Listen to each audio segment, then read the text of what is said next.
Mm. Do you think for folks who maybe aren't familiar with the usage of the word Aboriginal, could you give an etymology on it? Like it went from like Indian within the confines of the Indian Act. What was the, I guess, trigger to start using Aboriginal in a political sense or legislative sense? Well, I think that what really changed the focus for me of the book, so when something goes from a dissertation into a book, you try to look at all the things that you missed, right? The things that you didn't see when you were a student, the conversations that you skipped over too quickly. And for me, what really emerged was a question around, well, yes, how did we get the term? Where did the term come from? And when I started to look into policy position papers submitted by different Indigenous organizations to, or at the time called Aboriginal organizations, to the federal government about the creation of the Canadian Constitution and about Section 35 Aboriginal rights, there was conversation around what terms should be used. And it really struck me that they actually debated using the word Indigenous. And so Indigenous and Aboriginal were considered alongside each other, and Native as well, as to what would be the most appropriate term for what they were speaking to. And so I was, for me, just seeing that alone kind of almost undermined every critique I had ever read, that it was not about the word itself. It was really about what the word has been made to mean that I think we need to put language to. Although, like in the book I write, there's always been that feeling that the word Aboriginal means abnormal, right? And when you look at the etymology of the word, I mean, it means from, right? You're from something. So when you are abnormal, you are derived or deviated from normal. You are from normal. You are off of normal. But in the context of its usage for the term Aboriginal, it means from the land, from a place, from a particular grounded place. So it actually, when I looked at it, wasn't as problematic as I'd been hearing from everybody who just quickly assumed it meant something very derogatory. And in fact, it doesn't mean something that much different than Indigenous itself. And in fact, its usage over hundreds of years points to the fact that I think it actually speaks to more like John Burroughs, Anishinaabe scholar John Burroughs' earthbound relations, in a way that for a long time Indigenous was not considered as actually speaking to and not saying that. So I think for me, part of the interest is really in the etymology of the term, and then really what is behind that, because I think it's the term that's the problem, but I don't think our discomfort with it is the term itself. I think there's more to that discomfort. So what would you describe? So I think we can, I mean, Jen, you worked with, what was quote unquote Aboriginal organizations. I mean, what do you think was maybe described as Indigenous, national Indigenous organizations, or Indigenous folks as a whole, that tipping point to kind of do away with Aboriginal? Because now there might be like one or two organizations that use that word. Like, what was the tipping point, I guess, basically? I think that the attitudes changed fairly quickly after 1982 and the formal passage of the Constitution, because in the wake of that, there were 4 First Ministers' conferences between then Aboriginal organizations and premiers and the Prime Minister. And it was pretty clear that the vision that the organizations had to manifest self-determination was not going to materialize out of this relationship. So what the organizations thought would come out of Section 35 is definitely not what manifested. And I think it was pretty clear early on that neither the premiers or the federal government were poised to manifest a true meaning of a recognition of the right to self-determination at a fundamental level. So I think even in the late 80s, you can start to see, again, it's not the word, but it was the relations in which the word was being used to speak to started to fracture. But I would say it wasn't actually until I think Idle No More and the change in language in which people were very clear, like, we are not, anyone who says they're Aboriginal is co-opted by the state. They've been co-opted. They are, like Frantz Fanon says, neo-colonials who've just now filled the role of the colonizer, and we don't want to be associated with that. So we're going to very firmly insist to be called Indigenous, and that's who we are. And I think that the more public sea change started to come up around Idle No More. Certainly that's when government started to think about slowly getting up to speed, and we see the name the name changes that Indian Affairs, I still say Indian Affairs. I still say Indian Affairs too. Because until very recently with the Trudeau government's change, that was in fact still the legal name. So the Harper government went through a series of changes to, now we've got to adopt Aboriginal because that's the right language, but they never changed the legal name and the legal title. Right. So it was, even to this day, yeah, still an Indian defined under Section 35. Yeah. Yeah. For those under the Indian. Yeah. Yeah. So, I mean, at a fundamental level, part of what the book builds towards is that all this renaming and a lot of it becomes a part of a branding exercise for governments and organizations. And yes, even Indigenous organizations who rushed to rebrand themselves as Aboriginal and now have rushed to rebrand themselves as Indigenous, that it became a particular exercise in marketing. And for the Canadian government, this really helped enhance its public reputation around multiculturalism and inclusion and diversity. Indigenous peoples or Aboriginal peoples is Canada's originary diversity. It really allowed it to market itself in such a way. So I think that, yeah, I think that that's like there's so much that goes into it, and there's not one clearly defined moment in which it changes, right? Because I think people come to, and some people never embraced it. Like I said, I worked with a lot of people who were like, don't ever call me Aboriginal. I'm just an Indian and that's it. Or I'm just Métis and that's it. Don't ever use those blanket terms. But for me, I always go back to, well, what was the purpose and intent? You know, there was strength in numbers in that time period of trying to intervene in the Constitution. There was strength in numbers and trying to make sure that Canada didn't just forget its legal obligations. And so it served a purpose, like a shorthand purpose to kind of win that fight. But over decades, it kind of became very clear that it was speaking to a certain set of relations that were not what they appeared to be or were marketed as on the surface. I'm wondering if you can give a little bit of the background of the emergence of the term Indigenous, because this would have come about like probably parallel to the efforts in Canada, thinking through this branding or association or proximity to the term Aboriginal, but this was really taking place on a global scale, right? With the UN drip and what was the committee called? I know I'm so off right now. Julie, I learned it in your class, like the whole UN drip, like the standing committee or whatever it was, right? At the working group. There you go.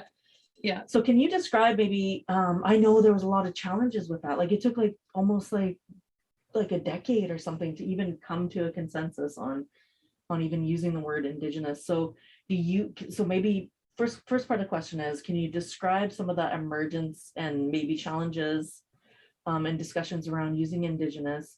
But how do you see an incommensurability between Indigenous and Aboriginal?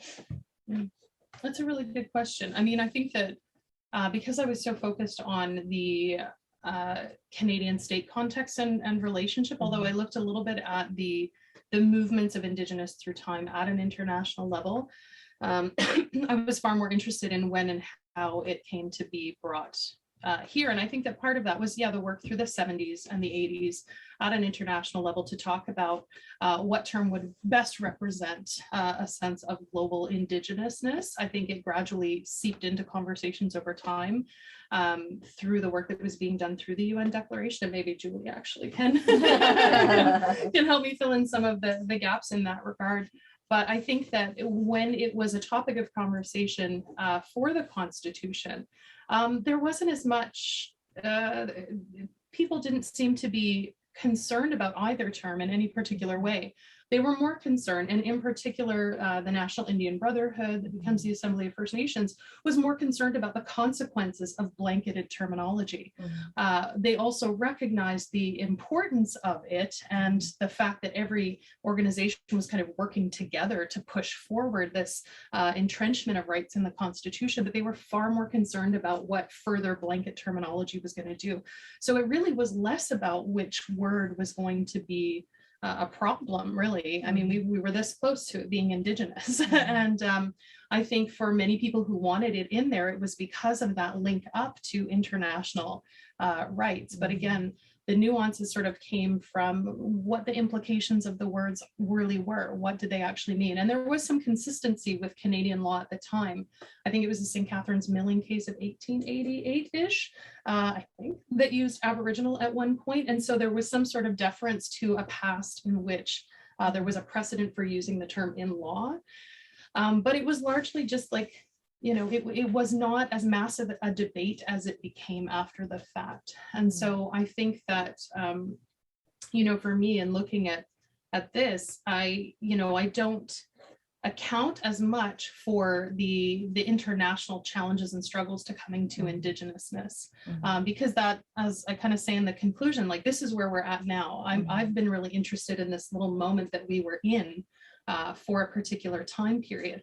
And this is where we're at now. And I also don't think that I think this is transitional, right? And I think we are already seeing this in which Indigenous nations are saying, we're not going to work through broad strokes, Indigenous politics rubrics anymore, right? We're not going to do that. You're going to call us by our name, and that we're going to insist on the same respect and power that we have as nations, and do away with the attempts at blanketed,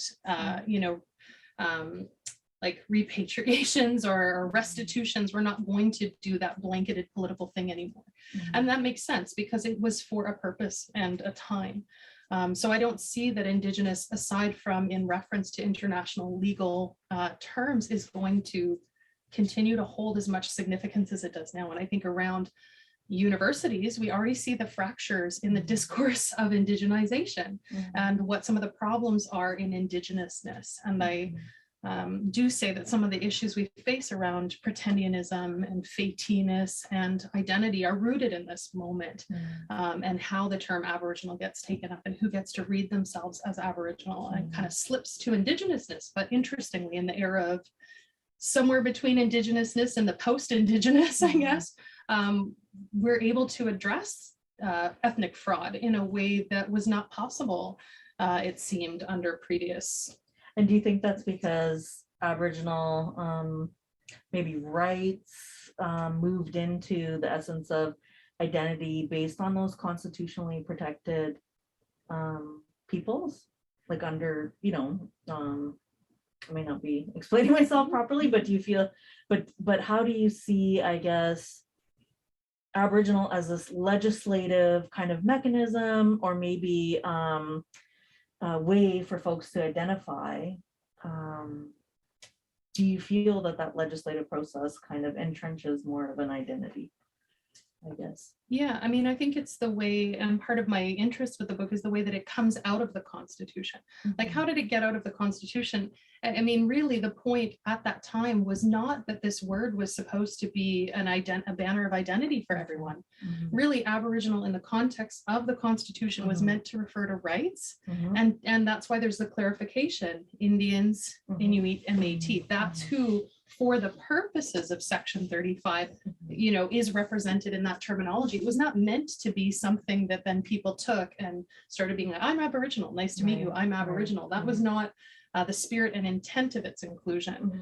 But what I've been interested in is tracing, how did it get off the pages of the Constitution and become a part of everyday life? And so that's where I say, it started to, with government to some extent, with the organizations that tried to align with the Constitution to be able to say, we are Aboriginal organizations that represent Aboriginal peoples for the purposes of Aboriginal rights.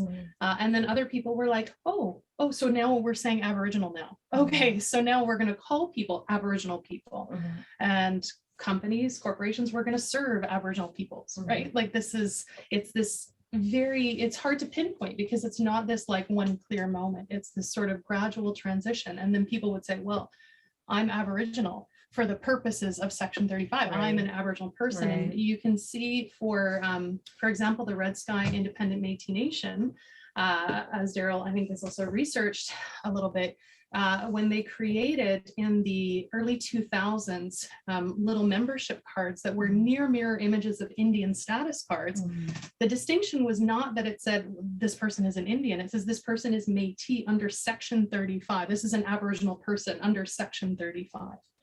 So you had entities and organizations and people that started to incorporate it in their lives and in their everyday life and in their companies, businesses, the Olympics, right? Like it started to infiltrate everywhere, government, and it just became a thing that people took up because they thought then this was then the proper terminology. This is politically correct. Right. This is how you be politically correct.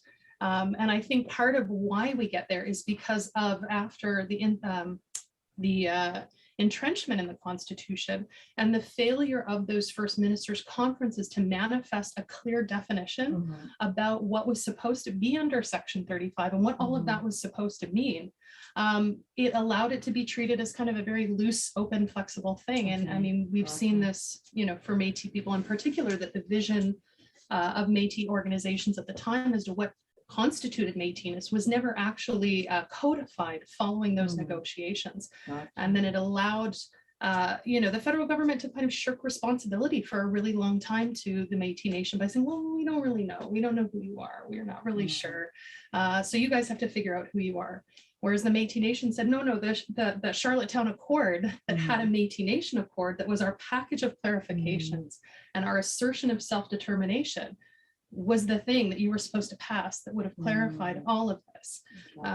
Yeah, so there's a lot, like a lot that goes into the political nuances, but we just don't know very much, I think, about that moment that then allows people to start reading it in certain ways because it isn't strongly clarified beyond that little section in the Constitution. Right. So you mentioned the Olympics, which you write a lot about in here, right? So, and I'm thinking about, you know, you're talking about the branding, you're talking about this marketing of Canada as this like multicultural place. Too bad Richard Nimogene isn't here because of course he's the expert on branding Canada.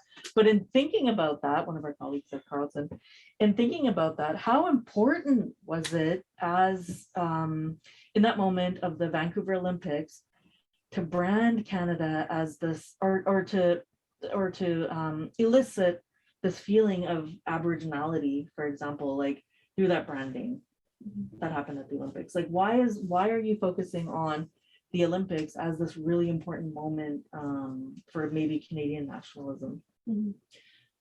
I think sometimes academics were drawn to things that seem very petty. And I was no, not us. Never. It's just like little things that bug us. Something that just speak for yourself. I'm just gonna say things that irritate us a little bit, right? And that we can't let go for one reason or another. And whether that's petty or not, maybe it's not. But for me, it was being sent the application for the 2010 Olympics to participate in what then had been called at first the Aboriginal Youth Gathering and then was rebranded the Indigenous Youth Gathering. So it was up in the air, but I was sent an application form from people that I worked with in a Métis organization. And going through the application form, it was very specific that you had to send certain photos that reflected how you looked as an Aboriginal person. And you had to wear your regalia, you had to incorporate, you know, roaches and, you know, medallions and all these things that would convey to whoever was adjudicating the application that you looked sufficiently Aboriginal enough. And so for me, it was like, well, I was wearing my like fighting terrorism since 1492 t-shirt, and I'm not too sure that that kind of presentation is what they were talking about and what they were looking for. So it became really clear in that moment that they were trying to source a particular presentation of what they see as an Aboriginal person. So for me, that was very much how I got to asking more questions about the Olympics, and then looking over time that, you know, in Montreal, it's Indians. In Calgary in '88, it's Natives, which is the term that I knew the most and still use to today. And then by 2010, it's Aboriginal. And then later with the Toronto Summer Games, I think at Canada Summer Games in Toronto, it's Indigenous. So, you know, it's already changed in a way that I don't fully account for there. But it was to understand how and why and what was the purpose of that change. what I found interesting is that a lot of the internal conversations, so I looked at a lot of internal reports and documents related to the planning of the Olympics, it was really about pacifying dissent.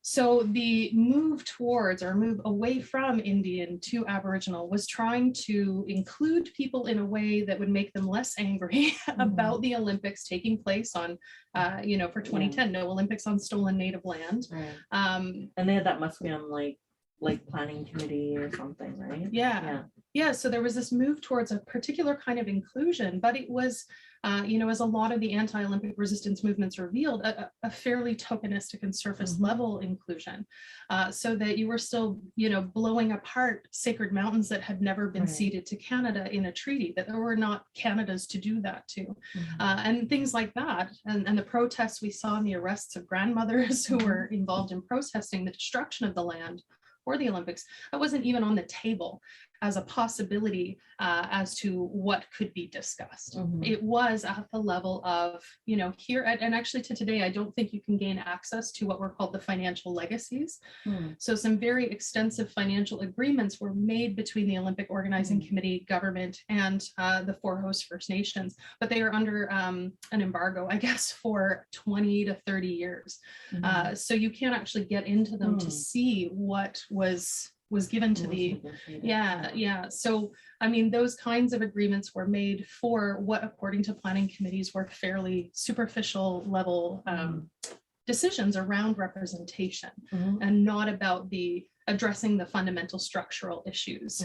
Or the sovereignty. Or the sovereignty, right? Yeah. So I'm drawn to Peter Thompson's works, just in terms of thinking about like the Canadian national identity, what regional identities hope to tell the world about who Canada is, or about what that specific region is about, right?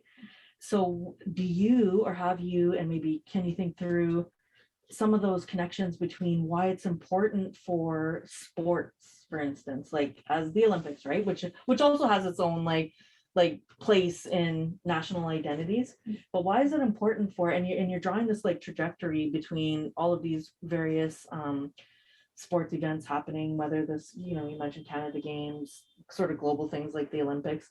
Why is that connected to like the way that the terminology has evolved? That's a really good, hard-hitting question. We'll ask Peter after. Over to my esteemed Canadian colleagues. Also favorite again. Will be my favorite if you help me. I mean, yeah, so it is really, the role that sport plays in national sport and international sport play in branding nations, right? In marketing the nation and exporting a particular image. I mean, I think that Indigenous peoples have a long history of sport engagement at international levels, but the representation side of it and the preoccupation with more widespread representation was never really about the sport itself. So, with the Olympics, it wasn't really about increasing Indigenous participation in sport, although there were some financial legacies associated with that. It was really about the cultural representation and cultural programming. And so a lot of the metrics or measures for inclusion were centered around thinking about cultural inclusion as an add-on to the Olympics. And so in some ways, it's kind of hard to think through it in relation to sport, because in some ways it really wasn't about sport itself. It was about the introduction to sport. It was about ceremonies that send a message about where Canada is at. And one of the things that I was most struck by in the research is when I looked at the Arthur Tkach it was another guy. I don't want to blame him for that. I have to look at the book. He has actually been accused of sexual assault in his time in one of the residential schools in BC and working in one of the residential schools, but he was in charge of much of the Olympic programming. I want to say Frank, but I'm drawing a blank on his name right now.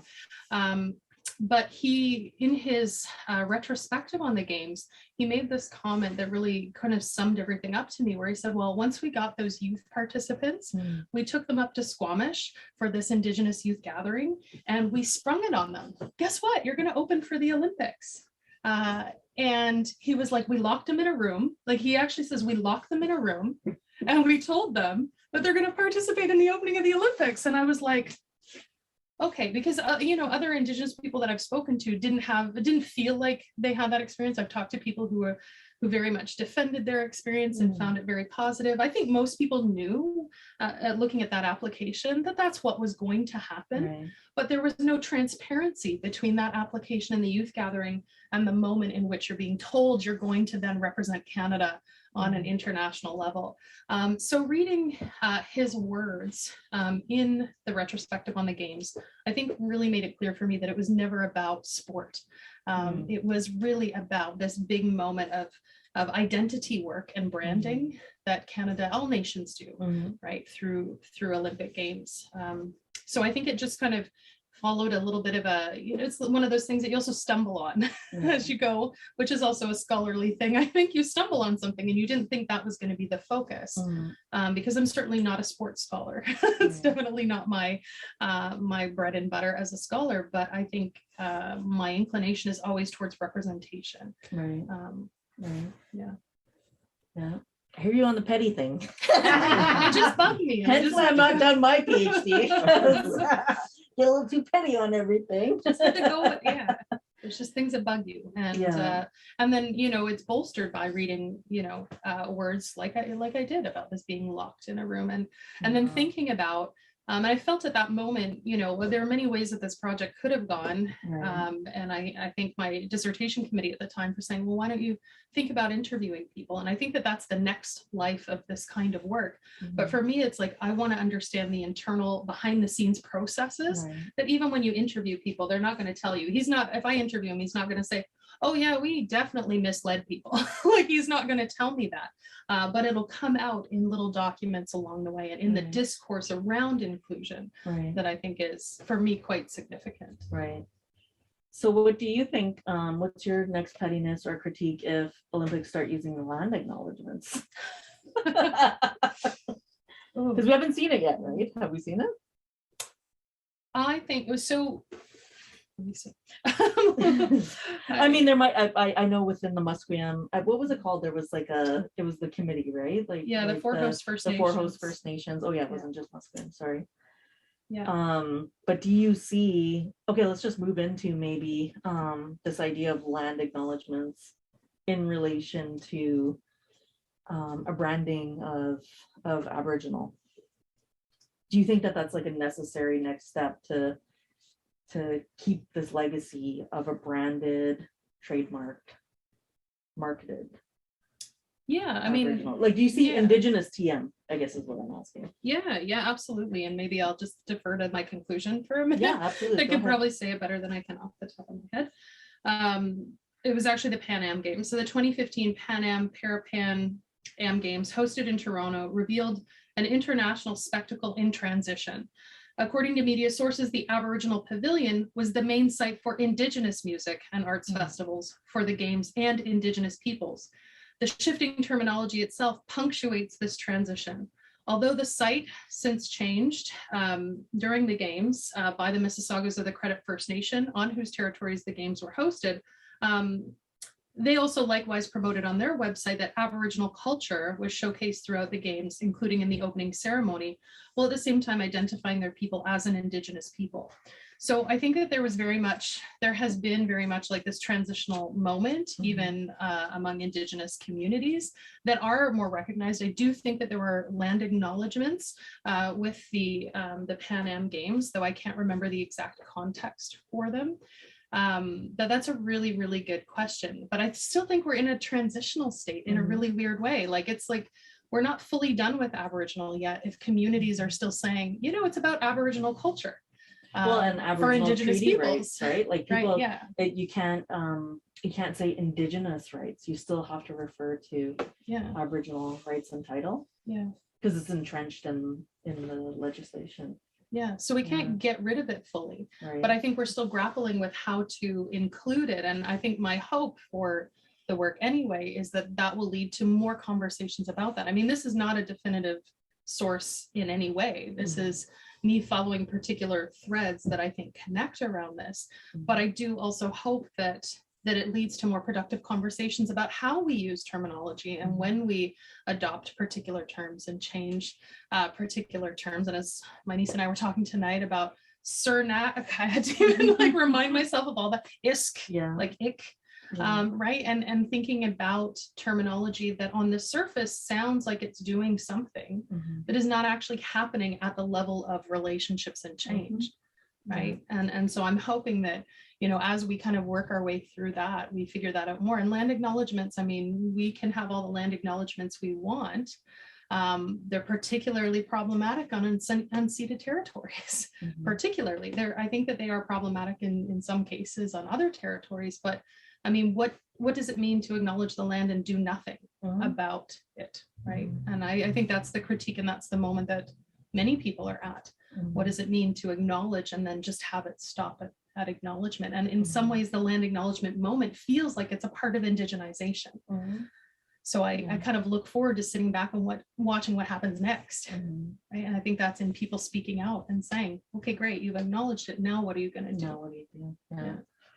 Do you see any kind of tension between either, you know, Aboriginality, the sort of branding of Aboriginal, the taking up of an Indigenous identity, and how that works through being nation specific or being kind of community or territorial specific? Like, how do you see those working together? Because of course the government legislation recognizes Aboriginal under, you know, the purposes of the Constitution, Section 35. But where do you see kind of any tensions with, you know, I used to identify as Aboriginal like way back in the day because that's what I heard, right? Like that's just what, no, you're Aboriginal because I have a status card, whatever, right?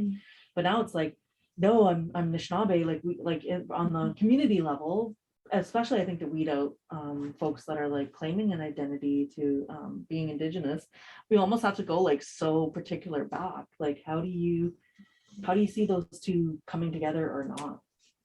Like a broader identity and then individual identity. In some ways, I think it's almost returning to what was happening at the constitutional moment. And I think it's something that we've forgotten and we lost. Like, you know, to look at Bill Wilson, Jody Wilson-Raybould's father, like they were under no misconception that they were Aboriginal, right? They didn't come into that moment presuming to call themselves something else. This is shorthand for this document, but we are our nations. We are from our nations. And we are here working together as nations. But this is just shorthand for this document. And I think because of the way that it was able to kind of seep into culture and everyday life, that part of it gets lost in how we think about terminology. And that's why you'll get people saying, well, don't call me Indigenous either. I'm not. I'm Anishinaabe. Don't call me that. And that's good. That's where we should be. But I think it is like, for the reasons we've been talking about, we can't get rid of Aboriginal. It serves a very important political purpose, but it's more kind of coming to our own self-aware usage of it in a way that was kind of taken.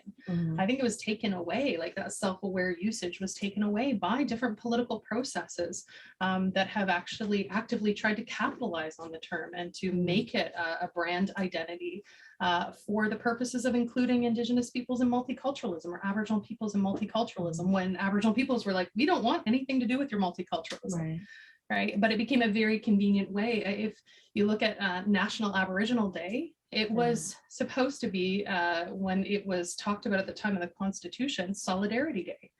Then Solidarity Day got dropped and it becomes National Aboriginal Day.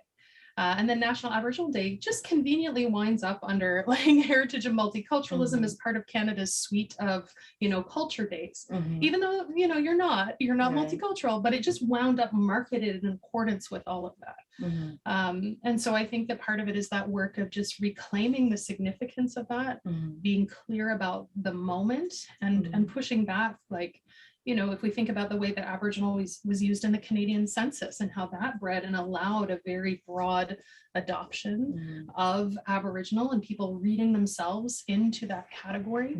I think coming to awareness about these terms and using them critically and insisting on nationhood has led to changes to the census more recently, where we now have a distinction for the Métis Nation that didn't exist before. So I think part of it is, like, it's just being aware of these kinds of things, Mhm. which is not a compelling way to sell a book. Just be aware.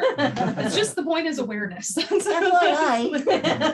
crux of the argument. Just learn about these things. And, Before we go into, engaging with the audience, do you have anything you want to specifically like point out or read? Did you have any dog-eared parts? Oh, I see one right there.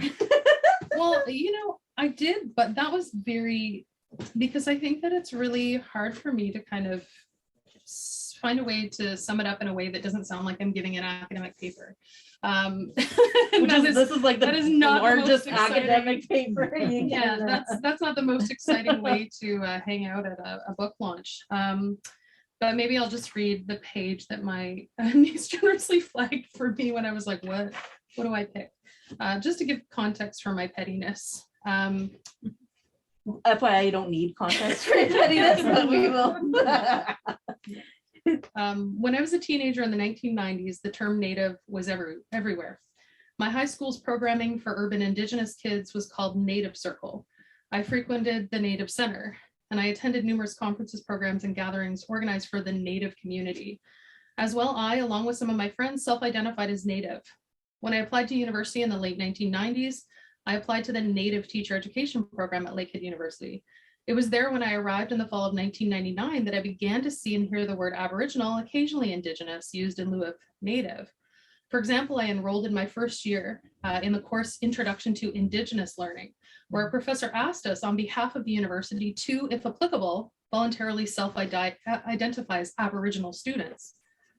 In another instance, I became involved in the university's Native Students Association, while at the same time attending university administration meetings for the Aboriginal Management Council. By the time I left university in 2003, the word Aboriginal was finally emerging as popular public terminology. 20 years after it was entrenched in Canada's Constitution, it was hitting its peak use.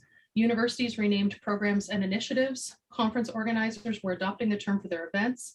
Both for-profit and nonprofit corporations rushed to adopt the term, and government entities strategically shuttled Indian and Native in favor of Aboriginal. The shift would be most notable in urban areas where heterogeneous Indigenous communities would leave government officials, educational institutions, and other organizations grasping for all-encompassing terminology to respond to calls from Indigenous peoples and organizations for greater inclusivity. But a consequence of this shift also meant that, as with Native, Aboriginal people or Aboriginal could become a form of one's self-identification. A person could suddenly be Aboriginal. The federal government significantly contributed to this by creating, through Statistics Canada, an enumerable category through which people could situate Aboriginal as a form of self-identification. And then, yeah, I talk about that more in other chapters. But that's kind of how I get there. And I mean, as a student, all those terms were very confusing, right? Like if I thought about community-oriented terms, for me, they felt like Native Center, Native programming, Native people that said, yeah, we're Native, just call yourself Native for now. Like that felt organic in a way that Aboriginal didn't, because it came into my life solely through institutions controlled by non-Native people, or that felt like they were controlled by non-Native people. And so as students, it was like, well, where are these terms coming from, and what do they mean, and why do I have to change, and why do I identify as Aboriginal now? So I think that, yeah, that just gives context for, like I said, my the thing that bugged me, that has bugged me, I think, for a long time. Do you see, and I guess the last question I have before we move to the audience is like, so, I relate to that I always grew up knowing I was Native, like we just said Native, right? And then only finding out in like university, it's not the proper term to use. We use Indian, like even my aunties, like in my family that speaks like our own language, like, oh, how do you say this in Indian? Like they'll always say Indian. And it's like, well, not Anishinaabe, right? I understood myself as Ojibwe, right? Anishinaabe, and then finally, I feel like in the last 10 years, Indigenous. But do you feel, and this is not a critique of the usage of the word Indigenous that came about of all the struggles through the UN DRIP and that working group and stuff like that, but do you feel that the usage of the word Indigenous like flattens kind of those either community connections or that intergenerational kind of sense of belonging because of the vernacular that you would have grown up using? Because you're saying, oh, I went to Native Center, I went this, is there a risk of using Indigenousness to things like people claiming it because there's not that legal constitutionally entrenched like sense of being Aboriginal under the Section 35, right? Or the way that we would have grown up knowing ourselves because of our sense of belonging to various organizations, groups, families, whatever. Like, is there a risk of using Indigenous? Well, I think, it may not be as obvious here, but in terms of the opposition to the UN Declaration, some of the most acute critique to it actually came from the African Union, where I think the 40 countries represented within the African Union said that we cannot adopt this because what is Indigenous? What is Indigenous in this context? How do you distinguish within our countries who is Indigenous and who has Indigenous rights and who doesn't? And so I do think that, we've seen the concerns and the critiques around the flattening of that discourse in other contexts. And I think that's part of where the continued pushback is right now to Indigenousness and to what that language means, and a pushback to being more specific. I don't hear people using it in the way that people would use Aboriginal, even though they're not like, I'm Indigenous because the UN Declaration has rights. Like I have rights under the, like people don't say to you, oh, well, I'm Indigenous under the UN Declaration and I have rights under the UN Declaration. Like I don't hear people invoke it in everyday life in the way that they invoked Aboriginal under the Constitution. So there's something that happens there that confers a sense of identity, I think, in a way that the UN Declaration is acknowledged as this very broad, document that speaks to people around the world.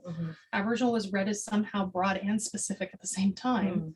And I think both in the way that they've been used, continue to risk not addressing the specific nuances of people's experiences. So one of the things that I'm struck by is the way that in the book, in talking about tourism and ecotourism, it's often marketed and started being marketed in the era of Aboriginality as being the solution to poverty in Indigenous communities or Aboriginal communities, without accounting for the fact that not every community is like the Osoyoos band. They don't have like land that is perfect for wineries and great views. Some of it is like resource depleted, extracted, Fort McMurray. And I'm sure some people want to tour there, but building ecotourism is not a blanket solution. And that's what some of this language then portends. Well, why don't Aboriginal people want to just engage in Aboriginal ecotourism? Well, because market solutions for colonial problems that use blanket terms and approaches is not the thing. So yeah, I'm rambling now, but no, it's good. And Indigenous doesn't necessarily comport those Aboriginal rights, right? You can't say Indigenous rights. You have to always refer to the Aboriginal rights that are constitutionally protected. Yeah. Brilliant. Yeah, cool. Does anybody have questions? Contributions, thoughts? Help me with Indigenous TM. Yeah, yeah, exactly. Or Geraldine's Indigenous TM. Geraldine said it. That's Daryl's.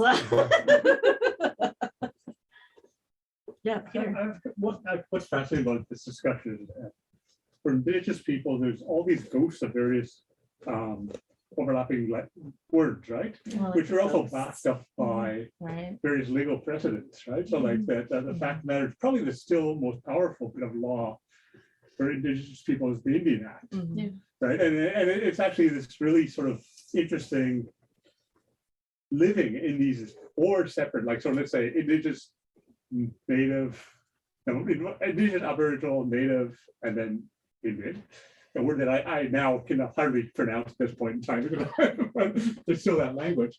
It is actually this really, and their four weird temporalities are bound up in one cultural experience, right? And it's actually, it's a really interesting to think about the way in which that there's almost like a palimpsest of times, and also because every word, sheds light on different parts of the phenomenon. So you're actually living in four different ways, and it probably gets summoned in various daily experiences.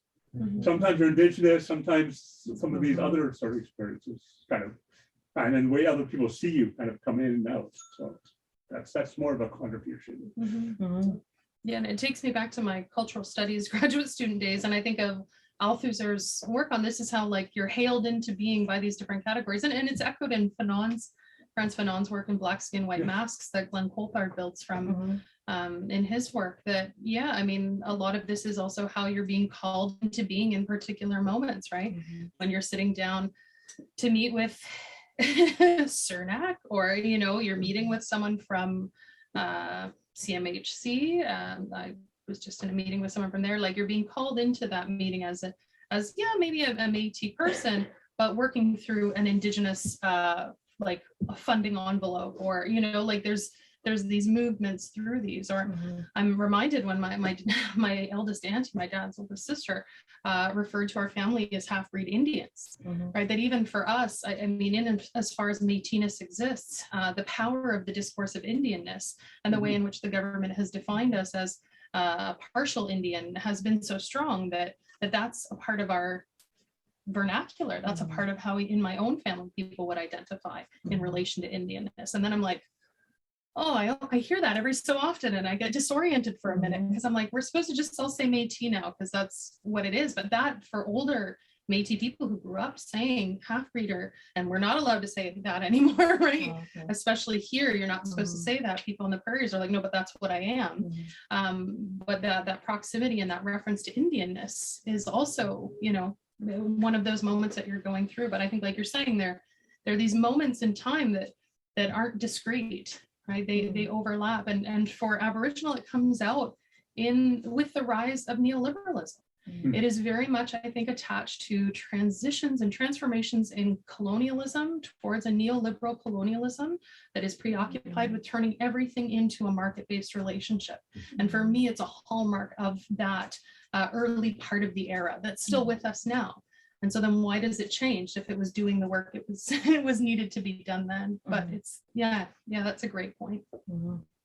Yeah, and I like that terminology of ghosts. It's like a haunting, you know, and it's like, who else has to, like, you're saying you go to certain meetings, or you're in certain spaces and place and events where that identity necessarily has to shift in order to either like legitimize yourself or make strides or whatever it is, right? Like, and who else has to kind of endure that? I just want to see if there's questions. Well, oh yeah, I have a couple here. Actually. Okay, sorry. Okay, Yeah, I see some things here. Oh, nice. No so one I have here is from Miranda Brady. Says, do you know if there was any influence from New Zealand and Australia with uptake of the term Aboriginal, early international activism that influenced UND RIP and Constitution, etc.? Minimal, I would say. If it was there, it's largely invisible. It did not appear from what I had been able, because I looked for it, what I'd been able to find in any formal conversations around the term. I thought logically it would appear there, but I didn't see any obvious conversations. Though interestingly, I would find Aboriginal scholars there writing like, we are never being called Indigenous. Don't call us Indigenous. And so again, to me, that signals something. If some people in the world are perfectly fine with Aboriginal and see the problem with Indigenous, and here the issue is the inverse. But I never found any like policy position papers or debates in the House of Commons in which like an Aboriginal Australian settler context was invoked to talk about it. So it may be out there, but even in like informal conversations and private communications with people who are involved with the constitutional moment, nobody invoked it. Yeah, if you'd like to take another one. Jennifer Henderson, in regards to Solidarity Day, is it too late after the work that Aboriginal has done, or too soon? What would be the conditions for recovering that possibility? We need to put the word back. We need to put solidarity back in the term. Like, it was actually supposed to be a day that was in which settlers could show solidarity with Indigenous peoples around Section 35 rights. It was supposed to be, you know, National Aboriginal Solidarity Day, a day that we come together and the nation recognizes that it has a responsibility. And I think just the removal of the term and the sort of depoliticization of the day and the transformation of it into a multicultural brand is precisely the thing that moved us away from that. So I think that, well, it's beautiful to see all the stuff that is, well, now it's called NIPT, right? Which is perhaps the worst acronym, National Indigenous Peoples Day. Oh, NIPT. well, great work is happening and it's beautiful. The discourse around that is largely around reconciliation and not solidarity. And those I still think are two very different things. And so for me, a part of it is reintroducing, if you want to call it National Indigenous Solidarity Day, great. But we'll have to figure it out. NIST. Yeah. We've got to find something that was as good as NAD, or was it National Aboriginal Day or whatever it became. Yeah. But I think that the part of it is for me, it's discourse, like how we talk about the day tells us something about how we understand our relationship to the day. Right. And if we've made it absent of politics, well, then it's absent then a true commitment to, the protection and preservation of Aboriginal and treaty rights. So I think the conversations happen on the day, but I think part of it is moving towards a reclaiming of the activist oriented lens in which the vision for the day was born. Yeah, and you see that kind of happening through that lens of multiculturalism, right? Where it's like, let's eat the nice, tasty food, spicy food, or whatever. Let's see all the dancing. But the moment that it becomes a political maneuver or space for activism, it's like multiculturalism steps in and says, no, we only want to see like the nice little palatable, digestible things. Which if you're, I never knew that these were discussions happening around the time of the Constitution. And if you think about, or the Constitutional Accord, if you think about 30 years later, it was really, I don't know, more, right? That maybe invigorated that. And then, of course, all the things that happen around that, but the idea of National Aboriginal Day or National NIPD, I remember sitting with you, Jen, like, 15 years ago on those committees, right? And thinking about the ways that you're limited by what you can actually do and the performance that's required of being, you couldn't say under those funds or under that like funding envelope, for example, to be like, well, we're going to take land back, guys. That's National Aboriginal Day this year, like you can't, like there's all of these sort of requirements. So yeah, great question, Jennifer. Hi, Jennifer. We'll say thank you. So Miranda, hi Miranda. I see someone else. Oh, Octopus is like, thank you. So what about in the room? Does anyone else have any questions? Justin? I was struck by this sense that it could have gone either way, that both terms were being sort of batted around at the time. Was there any discussion of the different political contexts out of which those found their way to Canada? I mean, even if not thinking in terms of New Zealand and Australia, there's at least the sense of a term that's sort of imposed from the outside versus one that's that has a politics around it of being generated by Indigenous movements. Certainly in Latin America, that would be the preferred term coming out of the movements at the time. Was any of that part of the conversation? And if they had gone with Indigenous, would that sort of solidaristic background to its use, from the 70s and 80s and 90s, would that have sheltered the term a bit from what happened to Aboriginal? Yeah, good question. I mean, I think that, the terms were already here.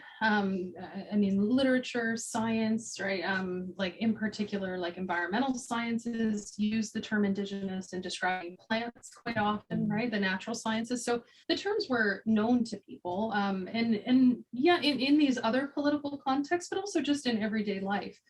Writers who would toss out Aboriginal in like 1885, although they were not as common until the late 1800s, from what I could find in like English Canadian, or what becomes English Canadian writing. Interestingly, in French, the transitions are not as broad. There aren't as many transitions in Quebecois. So, but I think that in the conversations reflected, there was already an awareness and a familiarity with a base understanding of what these terms meant. And I think that probably informed why I didn't see a lot of reflection on other political contexts in the decision making.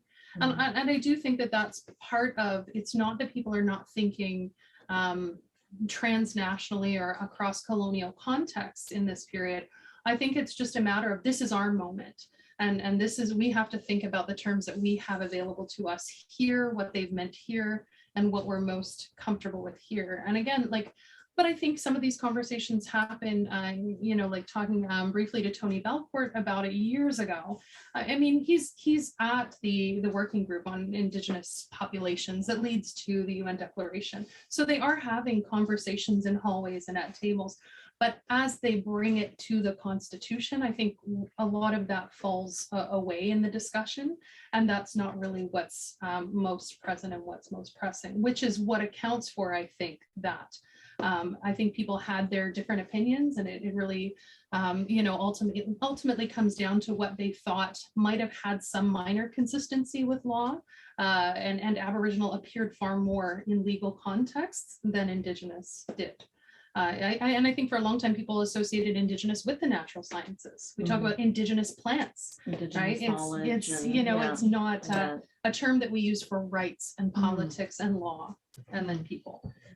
So that's more of what I saw rather than other contexts being the explicit rationale. And it's interesting now because Indigenous to us speaks to something like that connection to the environment that it, you know, is more commonly tied to. It speaks to something to us now that people feel needs to be accounted for in terminology. Right? A connection to the land in a way that Aboriginal is read as not having. Yeah, even in my own mind, like I think of Aboriginal as rights, and then I think of Indigenous or indigeneity as my identity. So it's like grappling with those, right? But then yeah, just the kitchen table talk is Indian native-ish, you know. Yeah. Do people have other questions? Follow up that. Was a talk to me ever a like in French autochtone, right? And, which literally means emerging from the earth. But that which in many ways sort of speaks to the grounded nature of Indigenous culture. It's more, but that never was an option in English. No. What was it? Autochtone. Oh, autochtone. Yeah. Right? Okay. Like, it's coming from the earth, right? It's Oh, is that what it means? Yeah. Oh, I never knew. Yeah. Because I hear it in French, but I never. And Do it they have a word remains for stable. Indigenous in French? autochtone. Oh, it's just Yeah, autochtone. yeah, Okay, it so they remains have it. stable. So yeah. okay, Yeah. so it hasn't changed. And that's what's Huh. interesting, right? It remains stable over Huh. time, but That's it's not under Oh. consideration because These premières nations. Yeah, yeah. Okay. Very Right. indigène. No, eh? Oh. As a francophone, indigène doesn't have the same feeling as indigenous. It looks like the same word, but historically Huh. does not have the same associations. Huh. So it can be really jarring for a francophone who is aware of the history to be asked to call me indigène. It feels as weird as if I was being invited, don't call me a woman, call me a bitch. It just, Okay, if you just to gotcha. understand the kind of Okay. visceral reaction one might Gotcha. have. So Okay. just tossing that in there. Yeah. Oh, Yeah. thank you. And so it was never a term under consideration because, you know, even for the organizations coming from, you know, within a francophone context, the document was debated and perceived largely as, I think personally, an English language document. And the majority of the conversations centered around that. And I think it was, there was less concern around terminology. And I think because it had been more stable and perceived as an already suitable term, there was less need to parse out whether Aboriginal or Indigenous or even Native, right? Whether Native would continue to be the term. Yeah. So I didn't really find much conversation around that, at least not that made it to the level of the House of Commons debates and conversations. I would say that there's probably going to be internal documents in different organizations that maybe didn't make their way or that are deeply buried somewhere. But for me personally, because the term predominantly that gets used and exported and problematically is Aboriginal, I was more concerned with tracing that genealogy. Yeah. After the pettiness. No, just joking. Yeah. Is it okay, Peter, and then Justin again. If it's on the same line, I mean, yeah. So I just wanted to pick back up on land acknowledgements, right? So you see land acknowledgements at professional sports events now, which is really jarring, right? Because it's like people are doing the wave, and then the tone changes, and there's the land acknowledgement, and then the fireworks start back up again. And The tomahawk chop Right. and some, Exactly, right, right? Yeah. But but it's only slightly more, or maybe it's even less offensive than at universities, right? Which not only aren't getting land back, but are actively accumulating land, right? So I don't, like, is there any value in that? Like, what's your thought on that? Because you said it's really strange in unceded territory, right? I agree. Like, it's a strange thing to. I'm just wondering what you think about, or where it's going. I mean, for me, it's just the always the cleavage between what is being said and what is being done. That's the most useful thing it does for me. But that said, I do see it used in elementary schools, and I see the way that is shifting the way that children talk. And so it's there that I have to look at, I think, more to see the value than a university president who says it before they talk about, okay, how are our investments in diamond mining in Guatemala going, right? Yeah. Like, I think that for me, that's where I see the utility in a particular way, because I see kids having conversations even or thinking about it, like, oh, we did a land acknowledgement. Oh, what does that mean? Or what does that tell you? And that's a huge leap, right? I mean, I remember grade 6 in a small city public education, and me being like, oh, they mentioned Indians. Hey, cool. And in our book, and someone turning around and saying to me, this other kid, he apologized on Facebook. He found me 5 years ago and messaged me because he turned around and said, there's no more Indians. So you can't be an Indian. You can't be related to Indians. There's no such thing as Indians.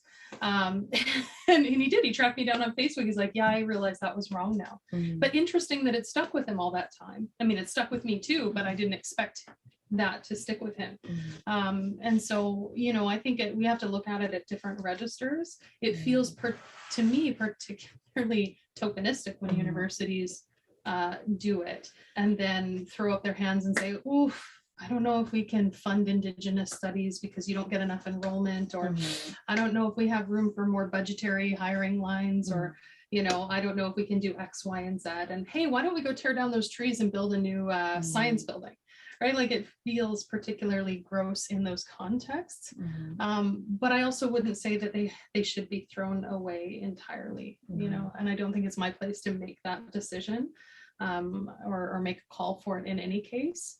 But I think it has to be followed by action, and just the fact that we're in an era where we're more critical because of work like people like Jennifer Henderson as well, about what reconciliation means and what acknowledgements mean in the context of that, I think can move us, somewhere else, I hope. Has anyone flown Air Canada recently? Yeah. You see how they have the land acknowledgement now? Yeah. I'm like, they don't even know where they landed. It'd be different if you put like the little, when you're following the plane, because that's how I am. I don't like flying. I'm like watching it the whole time. I'm like, why did we go backwards? But it'd be different if they actually like on that map put who's like territory or who's kind of in that area. Some of the, there's this website called whosland.ca. You click whatever city you're from and it'll show like the various different like treaties or relationships, Métis nations, and whatever it is, right? But that's what Air Canada should do instead of this like blanket, like, we'd like to acknowledge all the like, I'm like, you're acknowledging like the airport's like runway, like anyways, but that would be a good idea on their little map that I follow to the T. Someone else has a question. Just as a small plug, there is a chapter on aviation. There is a chapter on airports in here, and Aboriginalization and the move to indigenization, especially the Vancouver airport, and the colonization of the sky, land and sky, because airports are not even remotely close to I think these conversations in serious ways, because they're not seen as a technological tool of colonization in the way that the railroad was. We all know, like, oh, the railroad displaced indigenous communities. Well, so did the building of airstrips and airfields and airports, and I don't think that should be a more prominent conversation. But, yeah. Pat has a question. Jennifer, was the term Amerindian ever used in the historical records? I would say by scholars, far less in political documents that I've seen. I'm sure it was probably, I mean, scientific racism, like scientific racists did, eugenicists definitely did, because it was a commonly, part of a commonly accepted rubric of race and defining racial categorization. That's a really good question. It definitely wasn't around the Constitution. I don't recall seeing it in the 20th century, really, even. But maybe anthropologists might still have. Just blame it on the anthropologists. They always. Anything about written in French about Indigenous people. Amerindian. Yeah, Okay. in French, yeah, but not as widespread in an English context, I think, outside of scholarly circles, Okay. not at the level of politics. And then that part, because of what Peter said, the Indian Act looms so large that Indian and variations on Indian, like half-breed Indian, were far more common than Amerindian.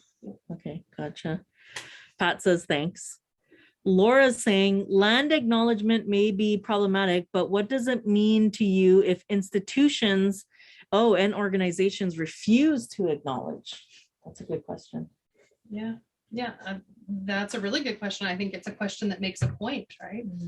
If institutions and organizations don't do it or don't make an effort at it, I think it's a continuum, and it just shows how like far away they are on that continuum if they're not even willing to do that and open themselves up to further critique and conversation. Like I don't think like universities, for example, we're not ready to get criticized for it because they're like, wait, we did what you wanted. You wanted land acknowledgements and we're doing them, right?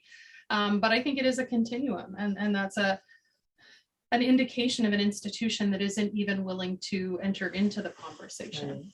Yeah. Does anybody else have questions here? Oh yeah, sorry, Justin, you had one after Peter. It's maybe a general question, the answer to which will be read the book. But I was really struck by the discursive work that Aboriginals seemed to do. Like, it's not immediately obvious that once you have a legal discourse that uses Aboriginal, that suddenly the Native Friendship Center has to be renamed, right? So what accounts for this term that simply can't countenance any rivals? It seems the way it then sort of ran roughshod over all the other terminology that was in use, such that now we have to go back and replace it everywhere and do that same thing with more intent. I think what we would have called Native community organizations were much slower to rush to the adoption than non-Indigenous or non-Native organizations in government, because I mean, there's still the Fort Erie Native Friendship Center. A lot of the friendship centers are still Native Indian Friendship Center. Yeah. And I think that points to that self-awareness about the term and the change in term, but also the political potential legal implications of moving away from Indianness or the discourse of Indian. But then also the attachment to Native. But then a part of it also comes from a feeling that these terms were externally imposed. And yes, they exist in English language, but if we discount the work of Aboriginal activists or people who associated themselves with the term at the time, or like, Cree activists at the time, Métis activists who took up this term, then I think that we don't do justice to the vision that they had for why the term could do something politically that nothing else could at the time. And part of the issue with Native was that it was not seen as inclusive. It was not seen as including Inuit and Métis in particular. And so the search was to find something that was much broader and more readily applicable across different contexts. So yeah, I mean, but it's interesting, actually. I think a whole other project is to look at those who haven't rushed to change the name, and why are some organizations still using Indian and Native? Is it tied to a particular funding envelope or branch, which is often the case, But also, or is it right? a brand? And is it comfortable? Is it familiar? There's also a genealogy and an ancestry to that. Like my grandmother went to the Edmonton Native Center, right, or like the Indian Center or the Friendship Center, right? And there's a genealogy to that and an attachment to that Aboriginal is almost seen as taking away.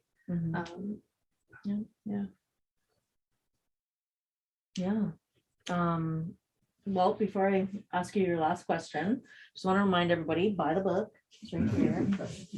You buy it here. They have debit, whatever, cash. Also other books, which I'm going to be digging into before we leave. But your first priority is this book. Jen, I just want to ask you, like, this is your life work. It's beautiful. You put so much like spirit and soul into this. You know, I guess you can consider this like a baby or a, you know, like it's just, this is encompassing what, 13 years of your life, 14 years? Yeah, too long. Yeah, I mean, not too long. But what do you want to see this grow into is the question. How do you want us to nurture this is the question as a kin to your life's work? That is an amazingly difficult question to answer and a brilliant and powerful question. I mean, I just think that for me, discourse matters, terms matter. And we far too readily and quickly, uncritically adopt language that we don't think about. And like I say in the book, I think part of it comes from the fact that out of the 3 different languages that my grandparents could speak, plus more, I'm sure, and my great-grandparents, I can only speak one. I've only got one language left to make sense of the world around me, and it hurts to see it so uncritically adopted at times. But also on the flip side, I think for me, the importance is also just knowing the legacy of those activists who did the work for constitutional inclusion. Sarah Nichols' work is great on this as well. You know, and I think that it's really just, you know, I've read the critiques, I've sat with the critiques of Aboriginalism from Alfred and Corntassel and Coulthard, and I agree with all of the critiques about the political relationship. So for me, I'm like, what gets lost and whose voice gets lost? Because again, I just want people to take away and think about, you know, the Bill Wilsons, you know, of the world, or the Thelma Chalafous, or all, you know, all these people who were active in the push around the Constitution were not dupes, and they weren't sellouts, and we never would have thought of them as that in the 70s and in the early 80s. The problem is not with them and the terms that they've been forced to kind of grapple with. The problems lie in what the government continues to do, what corporations are allowed to do. That's the problem, and that's the thing that we have to attack. And so I kind of want to recoup a little bit of I think our kindness and our gentleness to that moment that the people that, you know, we would call sellouts did actually a pretty remarkable thing, that were the Constitution to be patriated without a Section 35, there would be so much that's not happening to today, including land acknowledgements, including reconciliation, whatever. Like none of the things that happened after 1982, I think would have happened, because there was never a threat of a political or legal force. And so we wouldn't have had, I don't think, the TRC. Like, I just think there's so many things that, RCAP would not have happened, that are setting us on, I think, a better course than were it not to exist.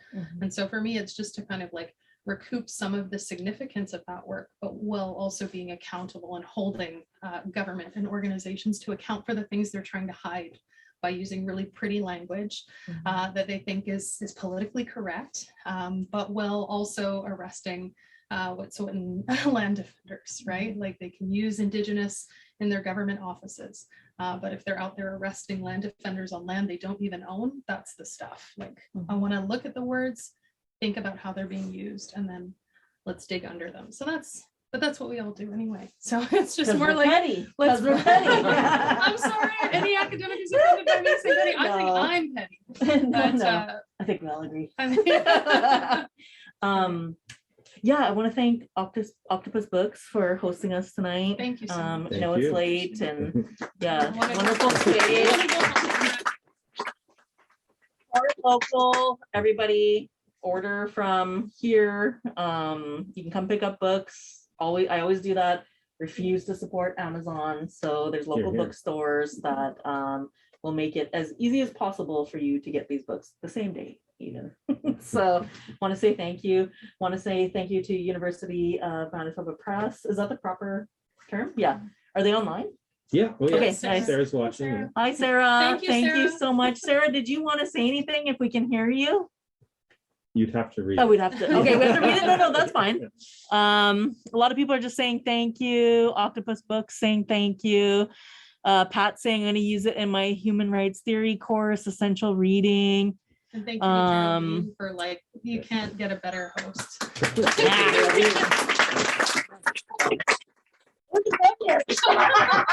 joking. Folks, Jen traveled from Toronto, left her baby that she doesn't leave, you know, came to share this with her. I want to say that ever since I met Jen in 2014, you've been such an inspiration. And I'm just so honored, and everybody will be honored to read these. I think people don't, even myself, I haven't finished my PhD because I'm not petty enough yet.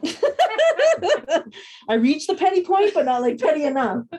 But really, this is a life's work. And I just want to thank you for being so generous, open. I know that it makes people vulnerable. Anybody here who's written and published, who speaks, who has to receive some sort of critique. But, you know, going off what you said, just be kind and gentle and take the trajectory and permission from these types of readings and writings that encourage us to be not critical, but to hold people to account, to think through things. And Indigenous folks, Aboriginal folks, First Nations, Métis, Inuit have always been brilliant and generous. So I just want to thank you for keeping that tradition alive and keeping that legacy alive.